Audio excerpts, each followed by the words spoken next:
Well, big news out of France. I think it's very big news. It's even bigger than you tend to think. It's a 53-47 victory for the right over the left, for Sarkozy over Royal. And you have to understand the dimensions of this victory. First, as in America, all of the artists and their actor world and entertainment world and professoriate and media were for Royal, the socialist candidate, and they didn't prevail. Plus, you have to understand, and this is the vote. I don't yet have the numbers on this. Overwhelmingly, the immigrants, and in France that means largely Muslim immigrants, and that we're talking about 10 million people, either immigrants or the children of immigrants, 10 million, and of those who would vote, virtually everyone would vote for Sarkozy. Sarkozy is speaking against has spoken out against a lot of the violence committed in the regular rioting that is never reported in the American media, the constant rioting and burning of cars that has taken place in France, and largely by African and Muslim immigrants, as they are called, or the children of African and Muslim immigrants. And he, in one occasion, called the rioters scum, and of course you can't do that.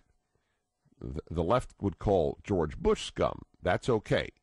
But you cannot call those who burn other people's property, they're not scum. Rioters are not. President Bush is. That's the leftist vision, for not for everybody on the left, but for the dominant left.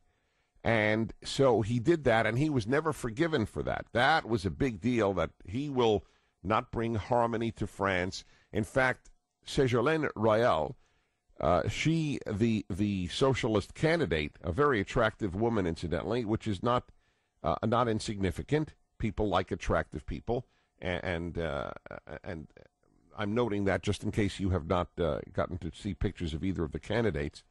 And she warned constantly, you vote in Sarkozy, you will get violence.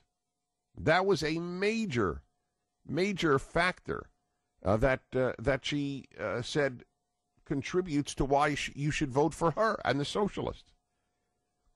And in fact, upon announcement that he won, there was rioting in France. Not extensive, but there was rioting. In any event, here's a question. How come there's only rioting when a conservative wins, but there's no rioting when the left wins? Is it even a fair question to you?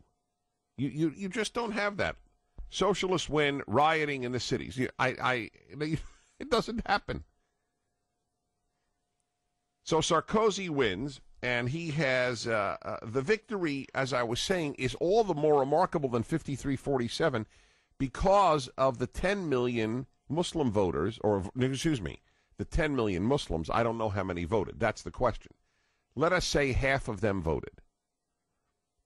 So if you take away that huge number of votes from one specific community, you realize how large the defeat of the socialists was in France. Not only is it a defeat of socialism because he has said, I don't want the 35-hour work week. I want to curb the power of the unions, because you know what the unions do in France. They shut down France if there's any legislation that they don't like. They literally shut it down. In fact, one of the laws that he would like to pass in France is that you can't shut it down. There still has to be transportation even if you go on strike because you don't like a certain law that's being passed in this democracy. Thank God our unions do not have the power here that they have in France, or we would have the economic conundrum that France finds itself in, and we would be, of course, subject to their whims and the shutting down of our society if any laws were democratically passed that they did not like. But it is not only a refutation of a lot of their most revered socialist ideas like the 35-hour work week, but it is also a vote for a man who said he's pro-American. Not only pro-American, but he has also said He is anti-American. He's both. It is not good for France not to be allied with its great ally across the Atlantic, the United States of America. And he was elected. But the left in the United States will not learn anything from this, and it will be irrelevant to them. What they will do, and this is why I find it so remarkable, what the left does in the United States is constantly use Europe as its model, even as Europe is realizing it can't continue the very model that the left in the U.S., namely the Democratic Party, wishes to emulate. And as I've said to you often, I don't know if there's any parallel to this in history, where a society has half of it advocating something that isn't working elsewhere.